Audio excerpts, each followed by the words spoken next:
क्या होगा अगर पर्सनल ग्रोथ का सबसे पावरफुल टूल कहीं बाहर नहीं बल्कि हमारे अंदर ही छिपा हो?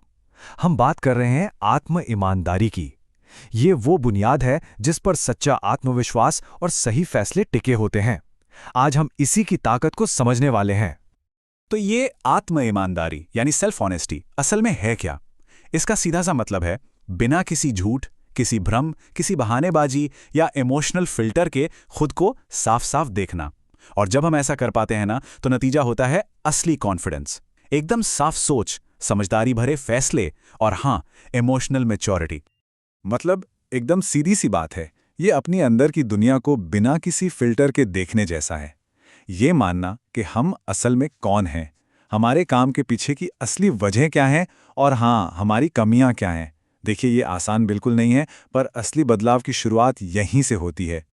तो फिर एक बड़ा सवाल उठता है, अगर आत्म ईमानदारी इतनी फायदेमंद है तो हम सब इससे बचने में इतनी एनर्जी क्यों लगाते हैं? आखिर ये प्रैक्टिस करना इतना मुश्किल लगता क्यों है? इस सवाल का जवाब ना हमारी रोज की आदतों में ही छिपा है।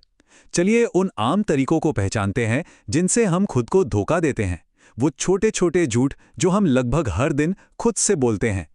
ये संकेत शायद जाने पहचाने लग रहे होंगे, है ना?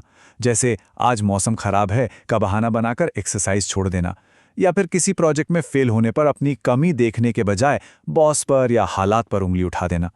ये सब जानते हैं क्या है? ये सब आत्म धोखे के ही अलग अलग रूप हैं।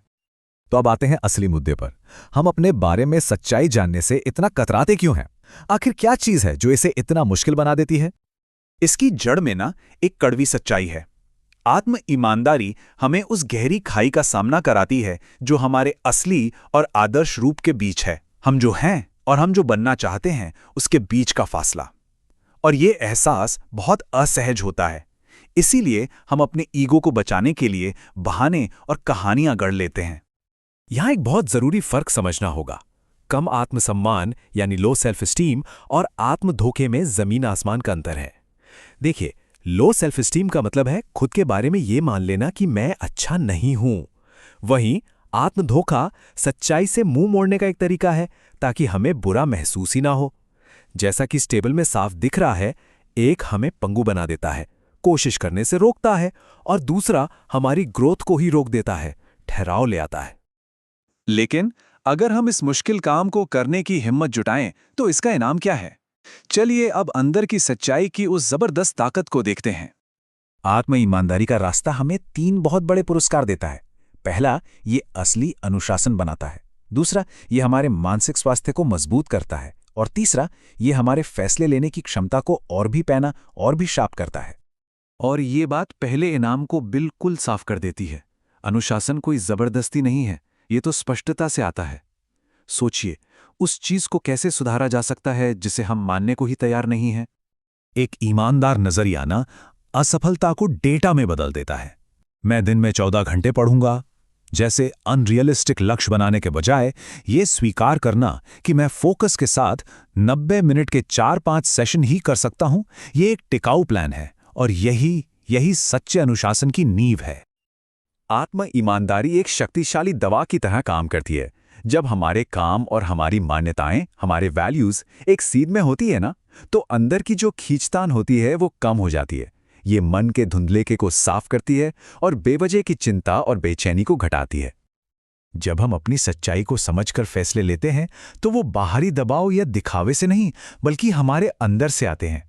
ऐसे फैसले हमारी लंबी दौड़ की भलाई के लिए होते हैं। और जानते हैं सबसे अच्छी बात क्या है? भले ही नतीजा हमारी उम्मीद के मुताबिक ना हो, हमें उन पर अफसोस नहीं होता। तो सवाल यह है कि इस सोच को आदत में कैसे बदला जाए। ये सब सुनने में तो बहुत अच्छा लगता है, पर हम इसे अपनी जिंदगी का हिस्सा कैसे बना सकते हैं? इसे आदत बनाने के कुछ बहुत ही प्रैक्टिकल तरीके हैं, जैसे रोजाना अपने विचार लिखना यानी जर्नलिंग, अपने बहानों पर सवाल उठाना और सिर्फ इरादों को नहीं बल्कि अपने असल कामों को ट्रैक करना, दूसरों से फीडबैक लेना और बिना डिफेंसिव हुए उसे सुनना, और सबसे जरूरी खुद के प्रति थोड़ी दया दिखाना। ये कदम धीरे धीरे आत्म ईमानदारी की आदत बना देते हैं। और हाँ, ये याद रखना बहुत जरूरी है, आत्म ईमानदारी का मतलब खुद को कोसना या क्रिटिसाइज करना नहीं है। ये खुद को नीचा दिखाने के बारे में नहीं, बल्कि हिम्मत के साथ सच्चाई का सामना करने के बारे में है, ताकि हम सच में आगे बढ़ सकें। तो चलिए इस एक सवाल के साथ आज की बात खत्म करते हैं।